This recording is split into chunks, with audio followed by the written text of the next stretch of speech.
All right, good morning, guys. Happy Friday. Get into my documents here. So today I want to go over the residential listing agreement over to look at it in somewhat detail. And so what you're looking at here is the recently updated template. So if you have not already updated your template, I can help you do that. It's pretty simple. Just delete everything you have in your old template, apply the template right up here, and it'll fill in with the updated template. So if you just recently joined, yep, if you recently joined, it's already done for you. You would apply a template and apply whatever office you have. Visalia office listing template, which should be right down here somewhere. And you're done. So before we get started, we are going to talk about the residential listing agreement, the basic contract to list a property. And it's right down where, let's see, you can search for it like this. Or if you don't have it, which I don't see how that could happen. You already should. You can always go to all forms, look up all the documents here, and it'll show up. It should be one of the first ones right down here.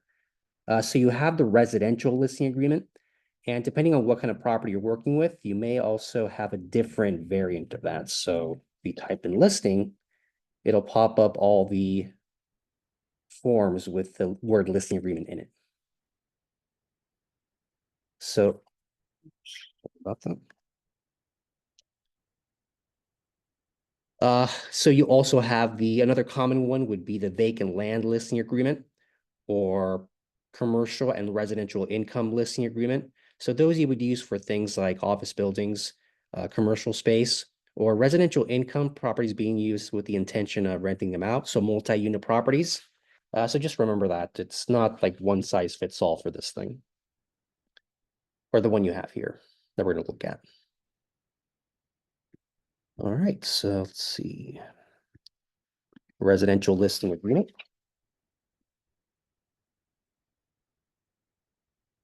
So there were some minor updates, nothing dramatic, but I'll point those out for those of you used to the old one. You have the first thing you sign with the client, the disclosure regarding real estate agency relationship. Here in your packet, I put it on the back just so for further trainings, if you do keep this, you can tell what this is. It's not the purchase because they would look the same otherwise. All right, so here's a residential listing agreement. So you would have your appointment with your seller, and then you would fill this out. How you present this to your seller or how the questions go, that would be a different kind of training. We could do that in the future, but this is just to look at the contract itself in detail. The first thing you would do is date prepared. So this is when you're actually preparing it, when you're filling it out, not when they're going to sign. So that's a very different date. This will not necessarily be your listing date that you put it on the MLS. It may be, well, it should be a day after signing. So those are different. You got your basic information here, the sellers right down here. Just like any other contract or disclosure, if there are more than two sellers, they do fit up here, but we need a separate form, the additional signature addendum, to have a spot for those additional sellers to sign. Kevin, I have a question. Yes. You said into the MLS, I know that's not about the MLS, but you said one day after they sign or after it's the listing that starts. So in other words, they may sign, but the listing wouldn't start like say a week later. What? Yeah, it's when they sign, unless you have another sheet that says that they're agreeing to delay it. And I can talk about that one Gotcha. later. Okay, thank you. But the date at the top left is the day you started the document. That you fill that out. You don't really use it too much. You use it to reference this form in modifications, let's say for changing it. Gotcha. And the listing period. We keep it to 6 months. If you're doing commercial, maybe a year, maybe right around that time frame. But we try to keep it to 6 months. It should sell before that. If you're getting close to 6 months, it might be time to have a conversation with your seller about maybe what your marketing's doing, the feedback you're getting. Maybe you overpriced, maybe it's just not presenting well. But if you do get to that date, and that's on the MLS, which it should be the same date on the MLS. The MLS will mark it as expired, and you can't just push a button or have them relist it. You have to do a whole new listing contract, this whole thing over again. Unless you do an extension, which is a modification. And I can show you the modification here later. Repeat that part again, Kevin. You're gonna start all over again. Sorry. Yeah, so if it gets to July 1st, it expires. Right, Okay. And that date would have been recorded on the MLS. And they just expire it. Every other agent knows it's expired now. They can actually go after that listing, set up an appointment. But just keep an eye on that because you do need to extend it because you can't just turn back. You have to do a whole new Or one, you do a whole new dog. a whole new one of these, right? A note down here, not to exceed 24 months if it's 1 to 4 units and not owned by an entity. If it gets past 24 months, then it's void. It automatically expires. If the seller's a corporation, some kind of LLC, partnership, or legal entity otherwise, there's an exception there. And also, you can't record this contract onto the property, which would make it last longer, so you can't do that. Another common property type is maybe you're doing manufactured homes. Those are pretty common. So they have this addendum that's called the Manufactured Mobile Home MHLA form. So if you look here, I'm checking off the box. And when you do that, it knows you need that form now, so it automatically adds it. So the form Manufactured Home Listing Addendum, it's now part of this package. If it's a probate, conservatorship, or guardianship, maybe a different situation, you're gonna click that. And again, the same way, it adds the probate listing addendum. Then here, notice in big bold letters, the amount of real estate commission is not fixed by law. They are set by each broker individually and may be negotiable between buyer and seller.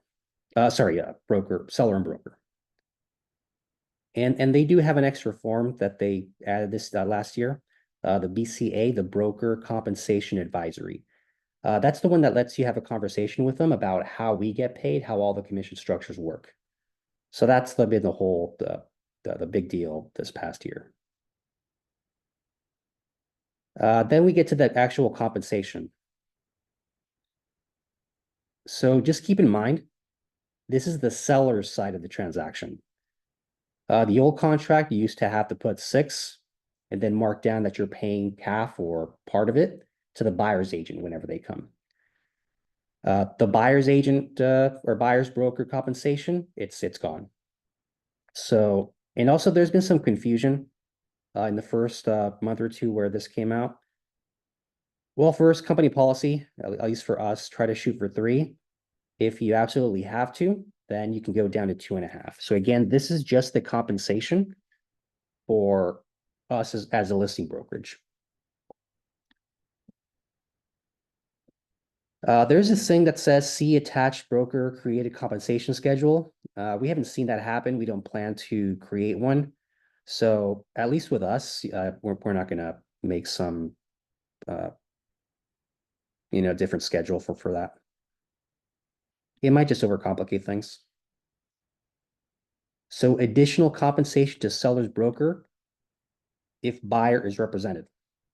So don't confuse this with a buyer that's coming in with another agent. So what that means is that in the purchase contract, that's where the buyer is going to ask for compensation to cover their cost. That's where it's going to go. It's not going to go here anywhere. But this part is if there's a buyer that's not represented at all.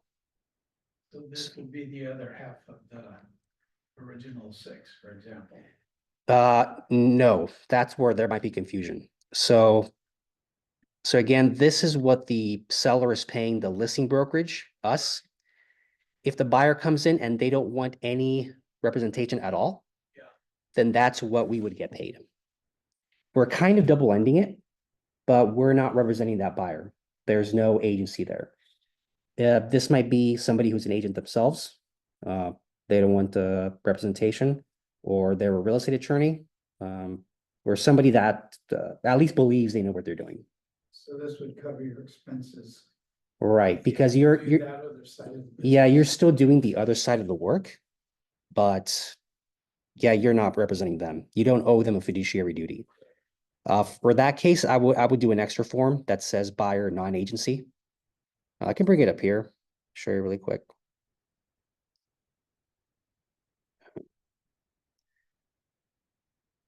So that form will not be in this transaction because it's not in your template. You could add it directly from the car library. So this button, so it's a little bit of zip form training too. Adding it up to the forms library, that's all the several hundred forms that car has.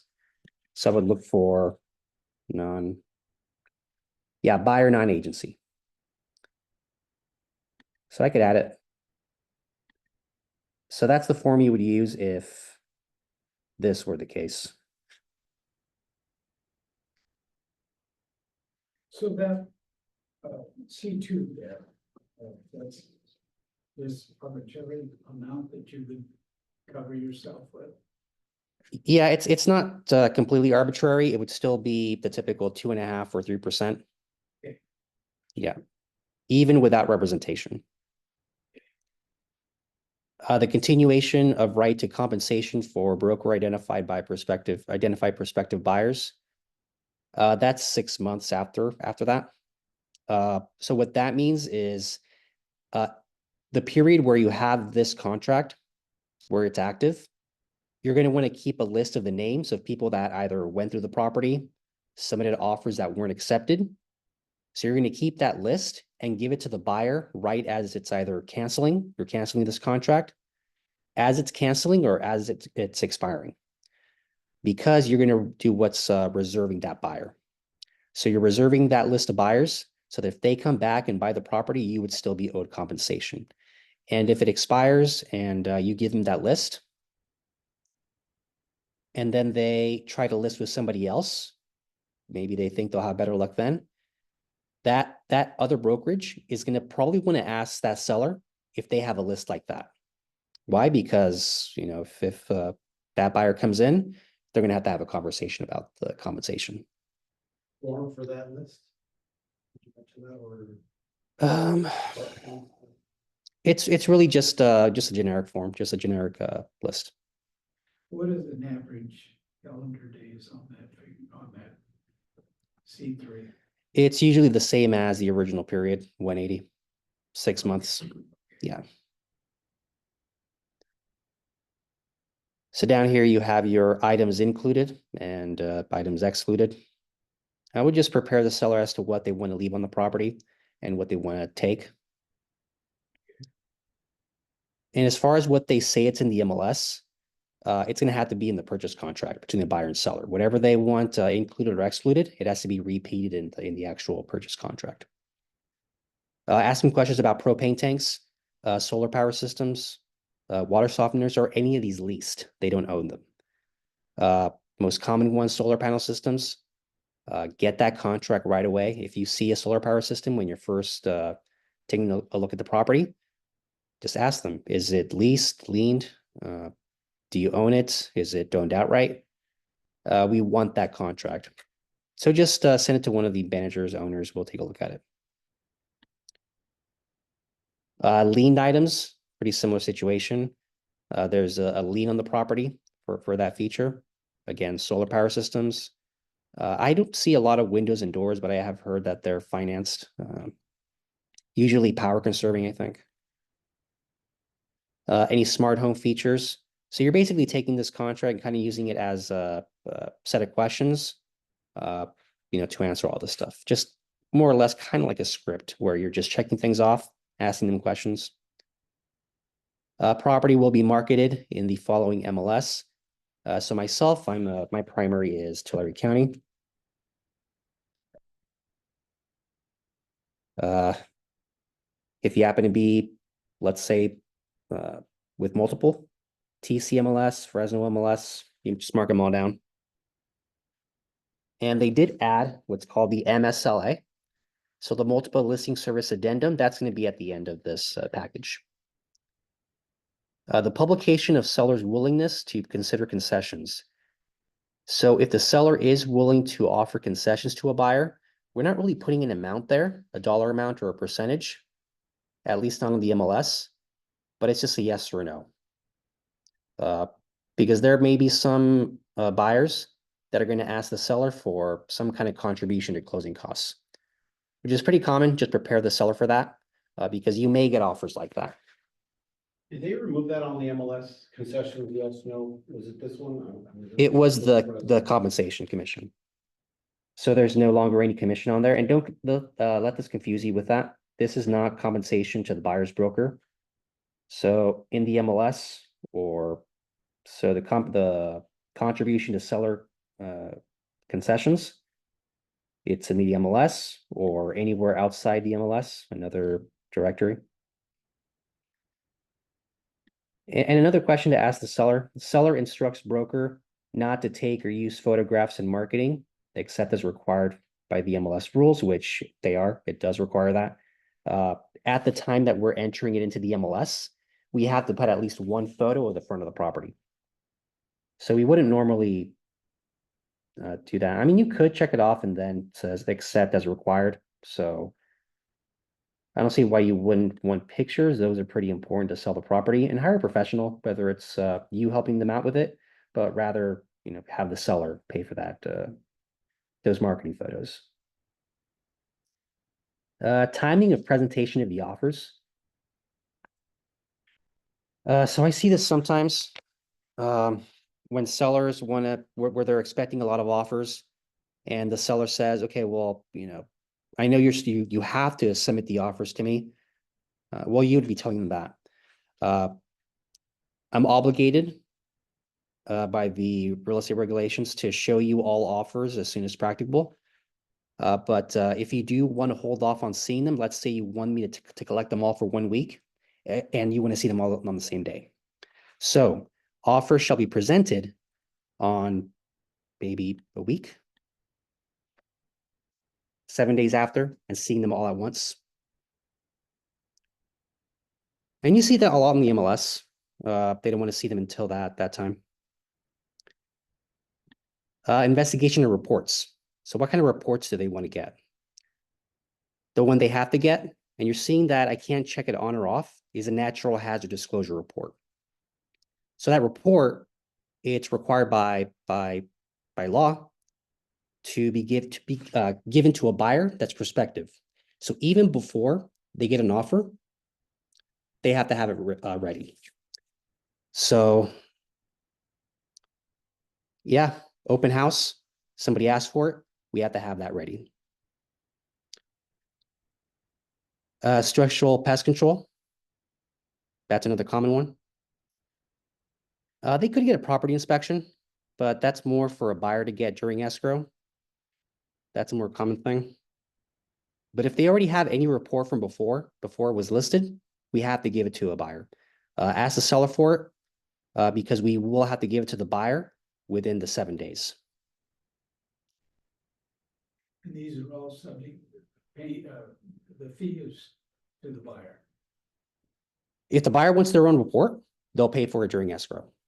If the seller just wants a peace of mind saying, well, now we know what the pest status is, they can get it before and have it ready for a buyer.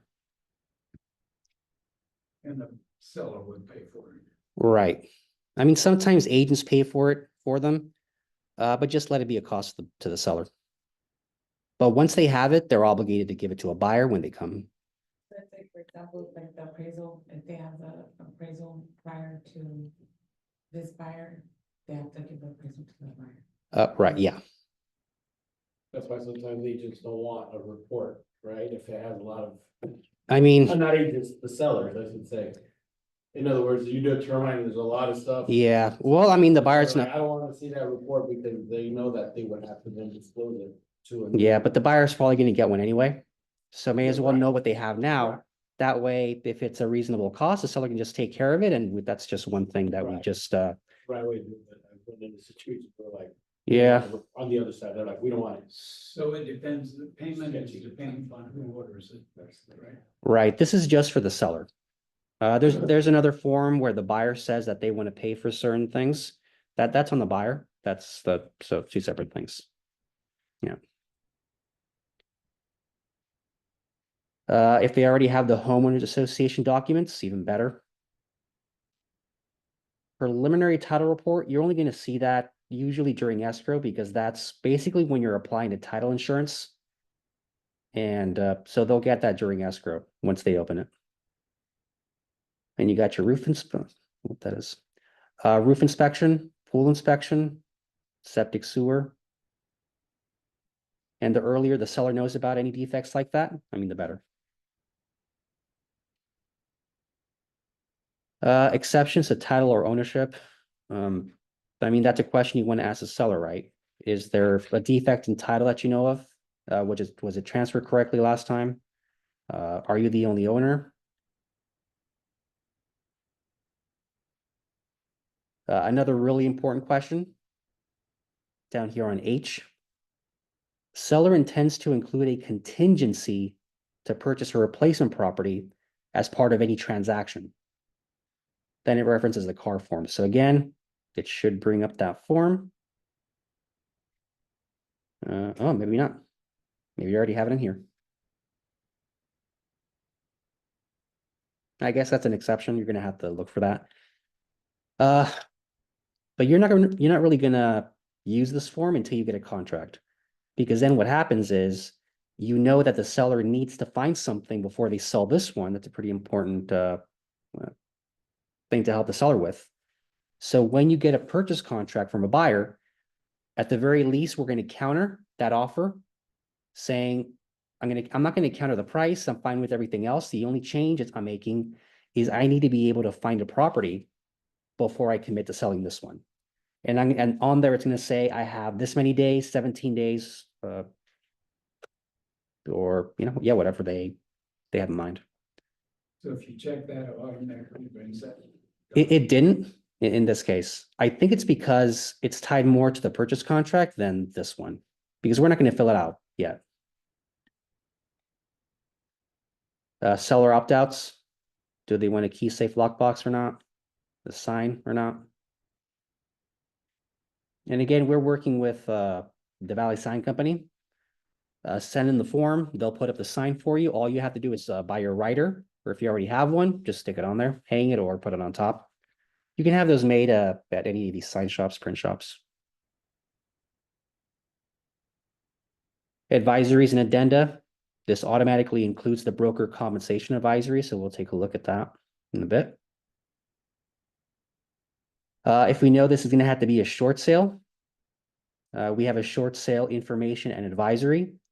It'll tell you and the seller about how a short sale works, what we can expect from that. So, and these are just advisories.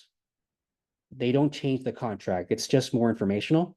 There is a short sale addendum that changes the contract. It adds a timeline to how long they have to get that approved by the lien holder. Trust advisory. That'll tell them what they're exempt from and what they're not exempt from as far as disclosures from the buyer to seller. Any other addenda? Can't think of much that they're going to have to write down on that. That'll be just a generic addendum with blank lines. There shouldn't be much more to add to that. What is the REO advisory?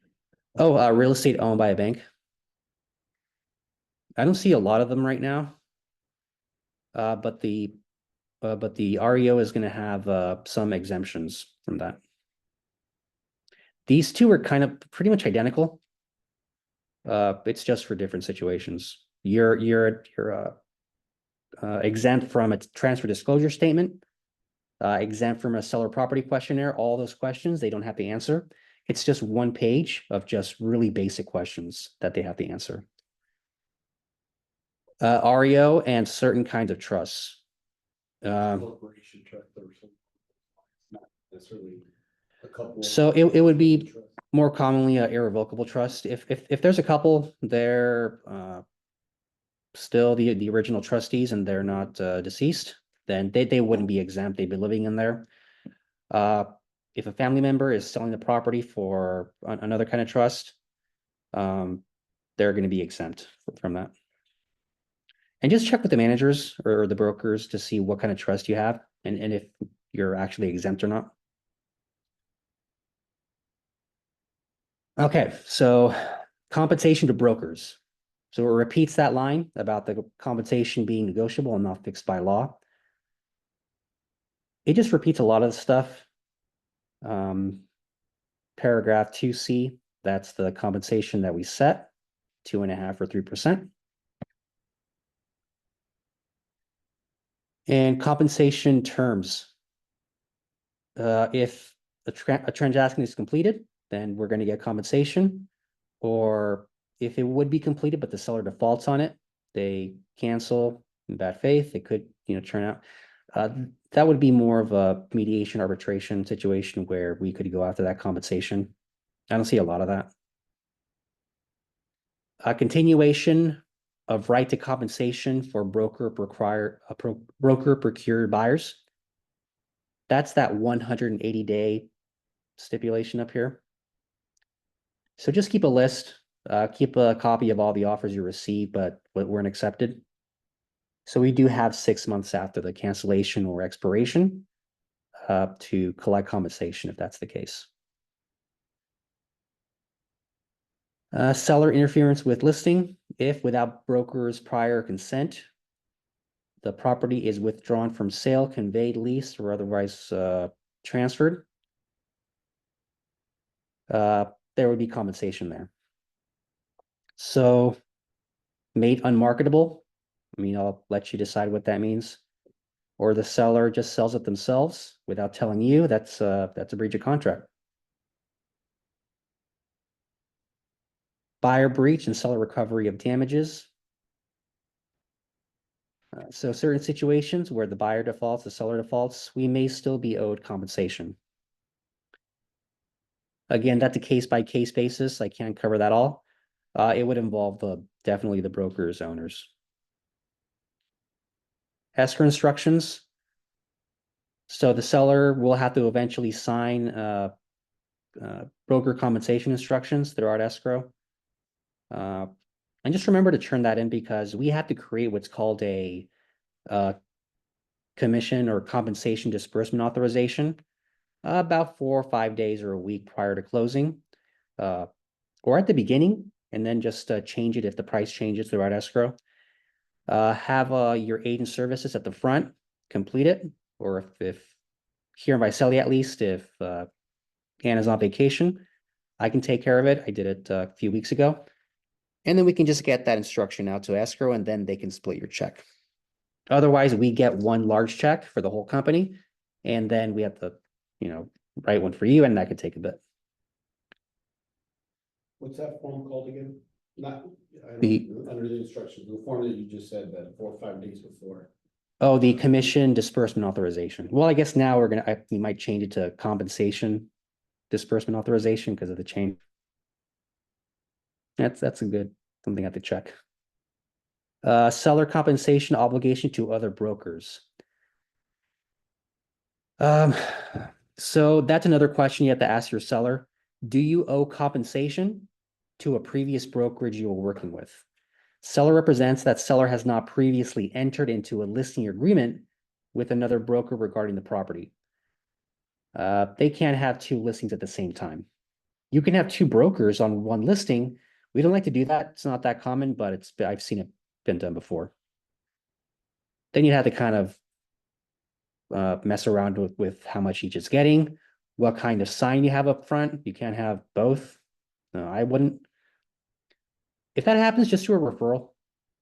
If you're both working with that person, you and another agent from another company, just refer it to one another and just keep it clean.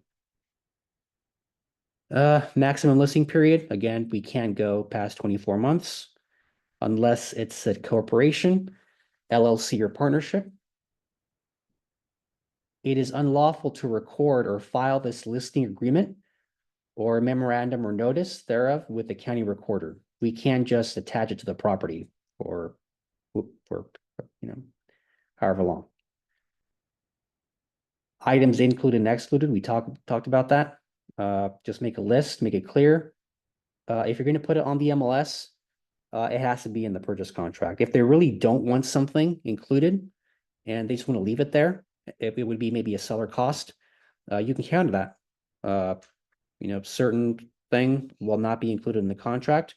It's all negotiable. Leased or not owned items. We talked about that. So the rest of this contract is kind of just doing extra explanation. So it might have been referenced up here, maybe a yes or a no, or checking something off. The rest of it is just going more deep into it. So the items included and excluded, have a conversation about that with the seller at the beginning.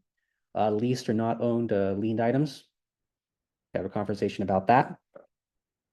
And get a copy of any lease documents related to that. Seller representations. What does the seller know about the property? Is the seller aware or unaware of any notice of default? Delinquent amounts due to any loan secured by the property? Bankruptcy, insolvency, or other litigation, arbitration, anything that would affect the property, because that's a material fact. It's going to affect the marketability of the property. It's going to make more trouble for us. So we just have to know about it at the beginning.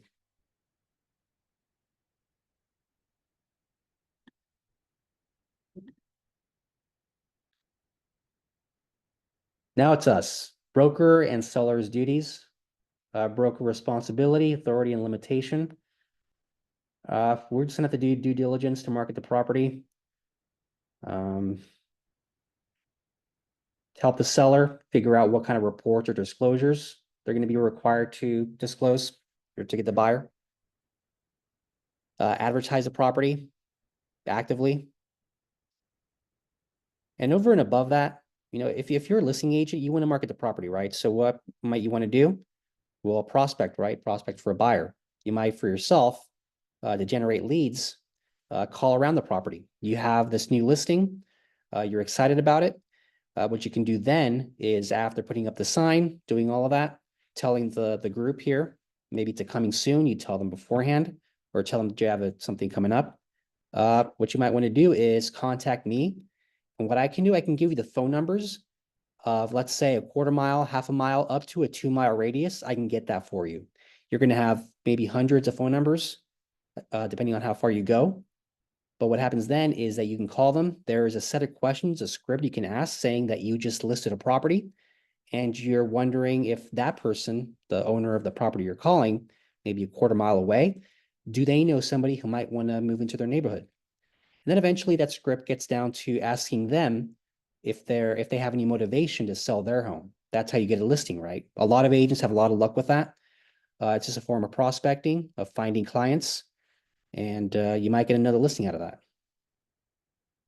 So as a new agent or even experienced agents, I would just highly recommend you do that. That's part of your, part of what you do.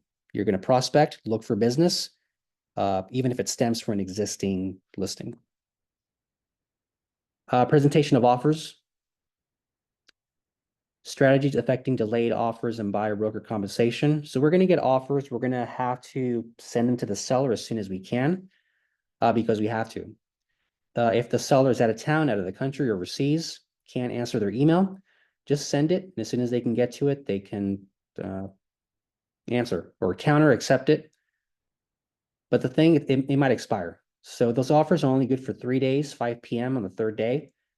If it's expired, then that buyer isn't tied to that contract. If it's accepted, they can just move on to something else. So just send the offers as soon as possible, unless you have that date right up here. Kevin, if it expires, but let's just say for whatever reason they couldn't get to it and the time frame of 3 days have expired, but they still agree upon it. Yeah, It's a mere signing of it. yeah, there's a Back to spot contract. there's a spot on the offer to sign that and accept it. So the buyer can just say, okay, well, it's late. I looked at another property, but I still want this one. The seller accepted. They didn't counter it. So just we'll just move along. Did I hear a question? It's here. This must be Ohio's thing. Okay, take care of that. Let's see. So seller instructs broker to present offers. So we have to submit all the offers. Unless seller gives buyer written instructions on the contrary. Or at a later time, that was that paragraph 2F1 up at the top. Does that have to be on a car form, or can an email from the owner say, hey, I don't wanna look at any more, and it's written, and you have it memorialized? How we get on the form? Buyer supplemental letters, offer letters, buyer letters. So this is an advisory regarding buyer letters. So it's talking about how some buyers might include a letter telling them that, you know, they're a family and they really love the property. They have this many kids. They're from a certain place. The reason we advise against it is that it could lead to a fair housing complaint. They said they were of a certain country, nationality, religion, and then they offered it to get accepted, and they it could be based on, you know, any one of the federal classes that's in the FHDA, and we could take a look at that. So seller instructs broker not to present buyer letters, which is the default. Or the seller instructs broker to submit the buyer letters. Paragraph 2F2. That was, let's see. I think I skipped over this part. Or seller instructs brokers to present letters. So default is that they do not, which is more helpful. Let's see. So we're advising against that. Seller good faith. So we have to make sure the property is available for showing. What I see pretty often is that, you know, the seller or really you, the agent, can't show the property because there's tenants in there, and that makes it harder. That could increase your days on market. That could negatively affect buyers coming in. And keep the utilities on. Don't let the seller turn them off. They have to be there it's part of the contract, first of all. But the inspectors, they need to be able to, whether it's the appraiser, home inspector, whoever it is, they need to be able to do their job right. Is there up to the day of closing, or is there beyond their time frame where? I'd keep it up to closing. Yeah, you never know. There's a last minute delay. It doesn't have to go beyond closing though, right? No, we'll leave that up to the buyer. Investigation and reports. So this is when we're asking the seller to give us any reports they have. If they can, I would get started with or started earlier on, getting the homeowners association documents. Those can take a while to get, and if you're doing that during escrow, that'll just take that much longer. Undisclosed conditions, incomplete or incorrect information. If the seller, you know, makes a mistake or, you know, intentionally misrepresents something about the property, then they're holding the broker harmless for all claims. So what they know, what they're aware of, they have to tell the buyer. And then if we know, we have to make sure we allow the seller to make that disclosure within the transfer disclosure statement or the seller property questionnaire. The natural hazard disclosure report, that's already done. The seller doesn't need to do anything other than sign. Because that company did it, the natural hazard, whether it's Snap, Property ID, any of the other ones. All the seller does is pay, sign it, give it to the buyer, and they're done with that. And the agent or broker usually orders that. Right. We can order it for them. Yeah. Sometimes escrow does it, but we have to make sure that we get a copy of it ASAP, because the escrow company will have the seller and buyer sign it, but they do it at the end. But we have to get that done within the first 7 days.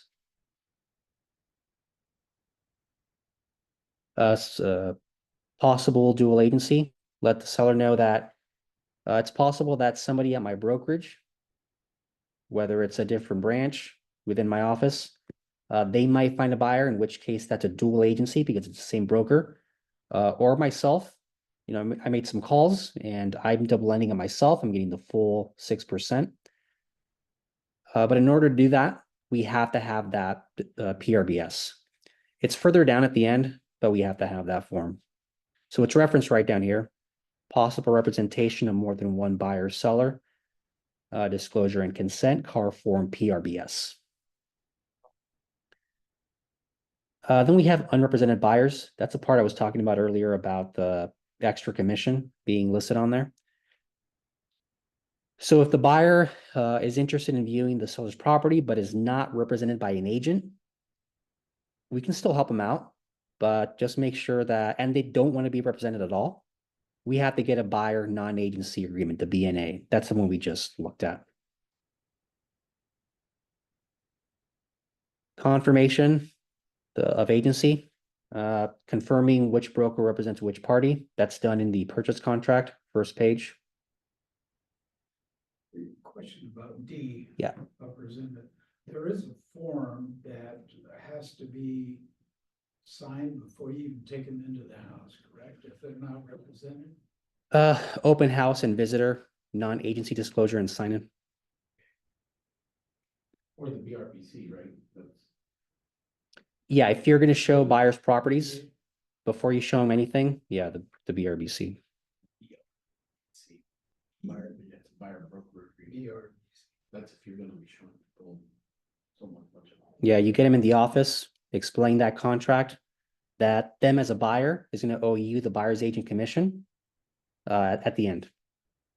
But the buyer can ask the seller to cover that cost. Seller concessions. So this is one of the parts that they added, just talking about what the seller concessions are, the fact that there may be a buyer asking for it. What do they include? Cost of escrow or title, lender fees, repairs, inspections, buyer broker compensation. But in the actual purchase contract, these are separate. The buyer broker compensation is in a different section right next to it than the other closing costs. So there's a distinction there. You want to separate those. Concessions specified in the MLS must be allowed to be used for any permissible buyer expense, not the compensation that's no longer there. Security insurance showings and audio and video. Broker is not responsible for loss or damage. When it comes to audio and video, the seller can install security cameras there, or audio recording, video recording. As a courtesy, I would just put a sign out front saying that there's recording going on during showings. Because the buyer might say something that might worsen their negotiation position. So if you're a buyer's agent, just be aware of that. Don't let the buyer say that, oh, I can go this amount, but I'm going to lowball, things like that. Photographs and internet advertising. So in order to effectively market the property for sale, we have to provide photographs, maybe a virtual tour. We can do that. Virtual staging. There's people that can help you out with that. Just take decent pictures and have at least 6 or 7 good pictures. 30 or more, that's kind of pushing it. We don't really need that much. I mean, the property may be huge. There could be a ton of stuff in there, a ton of features. So maybe in that case, maybe you have acreage and a giant house, but keep it to 20 and 30. And I see sometimes where pictures are like sideways, believe it or not. Yes. And then I've seen stuff where it's some really silly stuff. The toilet's open and things like the picture of the door is the first one. I just have a wide shot of the front. And don't take pictures of safes, firearms. Stay away from that.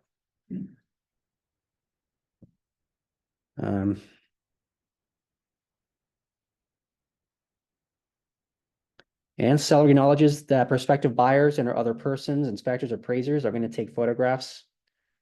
That's actually a question in the MLS. Is a buyer allowed to take photographs?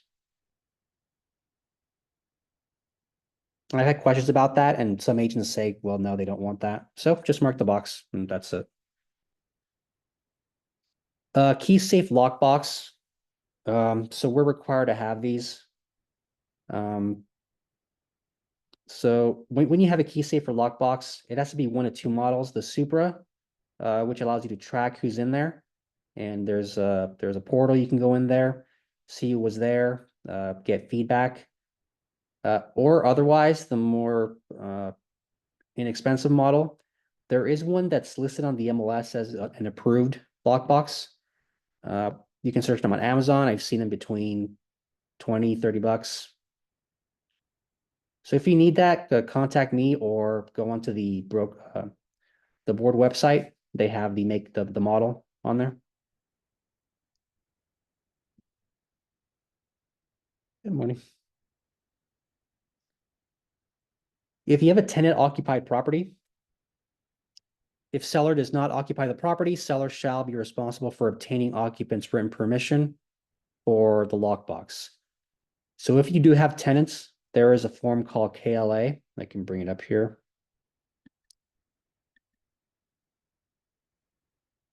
So we have the KLA. Oh, it's already in there.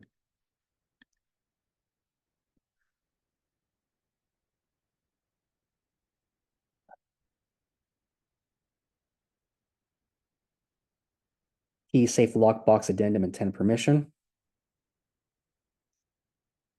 The owner sign here. Broker may use the key safe lockbox. Tenant signs down here, and we're done.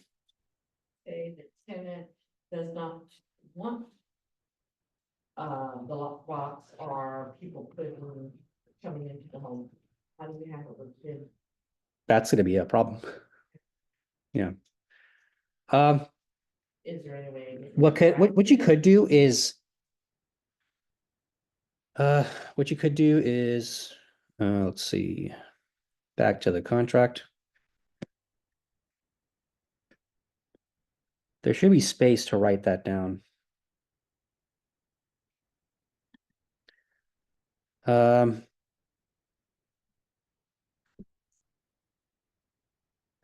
could write down showings, and you've seen this on the MLS, I'm sure.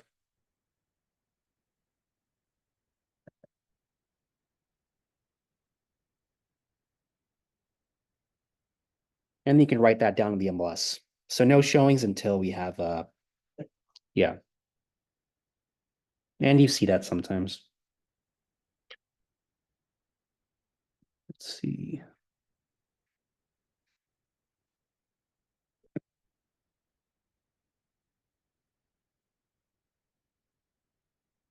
Here we go. Sign. Unless checked in paragraph 2J, seller authorizes the broker to install a for sale sold sign. I mean, the sale can only help the seller, right? And you can lease them. Like I said, the Valley Sign Company for 35 bucks, they'll put one up for you. Just buy a writer, their phone number, license, and name. And then when you sell the property, just send the form out and they'll take it down. Equal housing, I haven't seen problems with that. Attorney fees, that's a result of any legal dispute. And there's a process for that. If you're seeing issues coming up, contact the managers or brokers. For any legal issue, what I do is call Car Legal. It's free. I mean, you're paying for it with your dues. California Association of Realtors dues. They have attorneys there. I would get together with a manager or the brokers about that. When there's a legal question and I don't know the answer, I get together with the agent, we call them, because there's a certain things you have to have ready. What forms you filled out, do you have contingencies or not? Is there a deposit, things like that. And just have your file ready. Your file should be up to date at all times, ready and in zip form.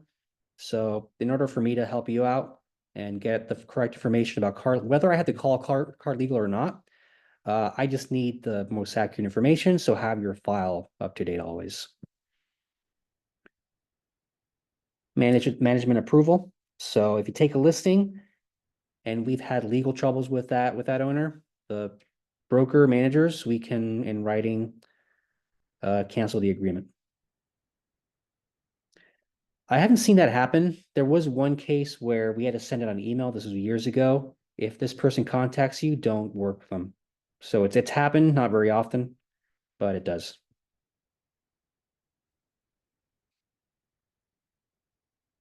Let's see, mediation, arbitration.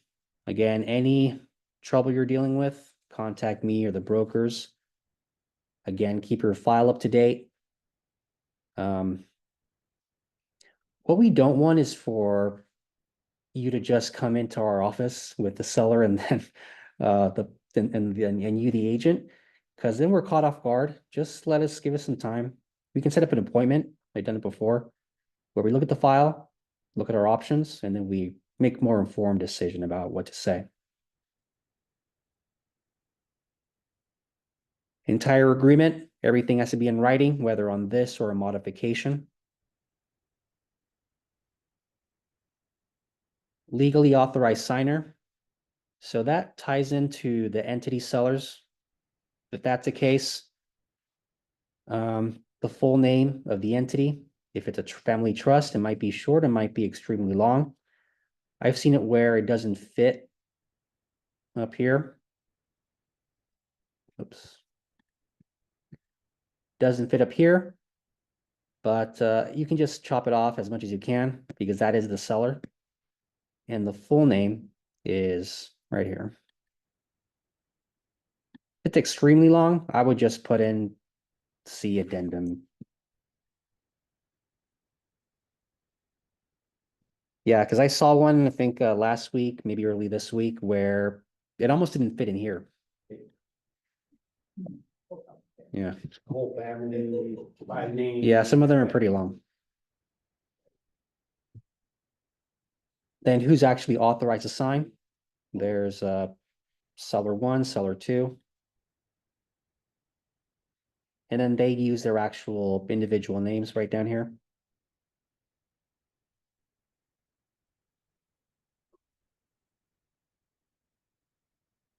And again, if there's more than 2 individuals, additional signature addendum. Give more people a chance, and there it goes. Then this is our part. And once you get that done, get it onto the MLS and start marketing it.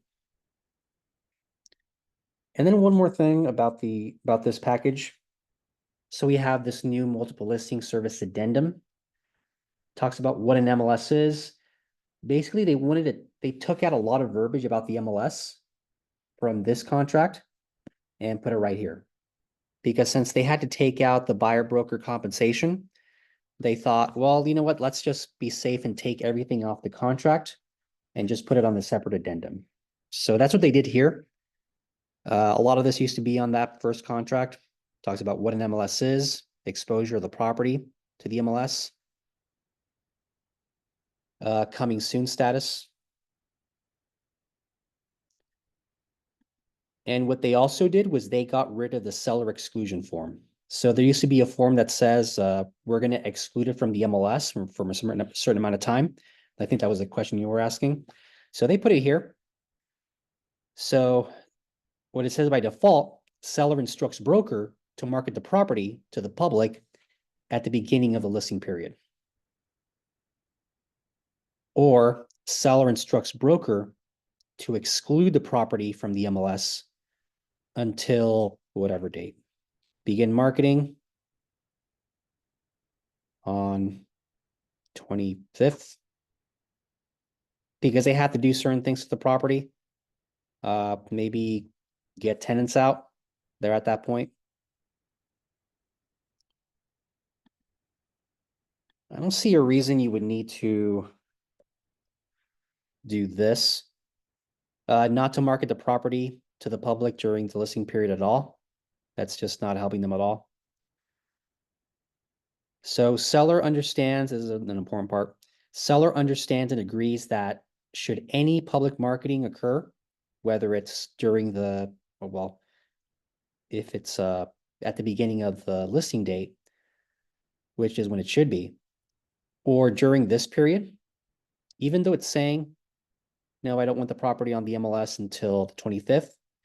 If any marketing occurs to any other person that's not in our company, that's public marketing. So you're going to have 1 day from whatever date that happened. If you happen to do a Facebook post, social media post about the property being for sale, hand out flyers about the property to the public, anything like that, we're going to have to, we have 1 business day to submit the property to the MLS. Clear cooperation policy does not apply. So what the clear cooperation policy is, it's a policy that the MLS adopted from the National Association of Realtors. And basically that policy is this, the 1 day thing about public marketing. You would not check off this box. So our local MLSs have adopted this, so you would never have to check off that box. So just ignore that completely. Talks about opt-outs, whether or not, if they don't want photos on the MLS or on the internet, there's a form for that. It's called the SCLI. There's automated estimate of value. So when that property goes onto the MLS, it goes to all the public websites. And they sometimes guess at a value of the property. So you might see, they might see that happen. Because they take all the information from that zip code, property similar to that, and guess at a price, even though it might not be as accurate as the CMA that you did.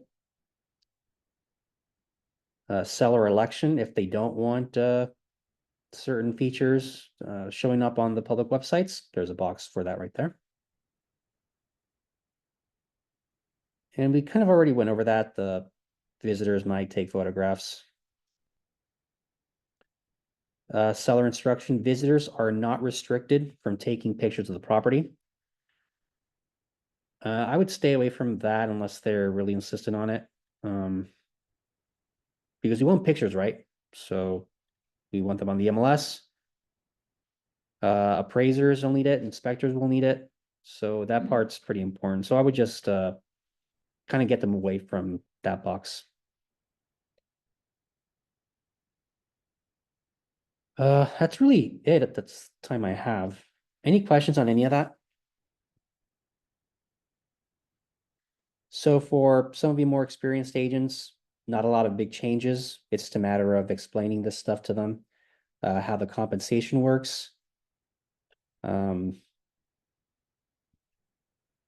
Compensation to past brokers, the fact that there's photos, the fact that they may be asked to provide concessions, and prepare them for the fact that those offers are going to have, a request for payment of buyer broker compensation.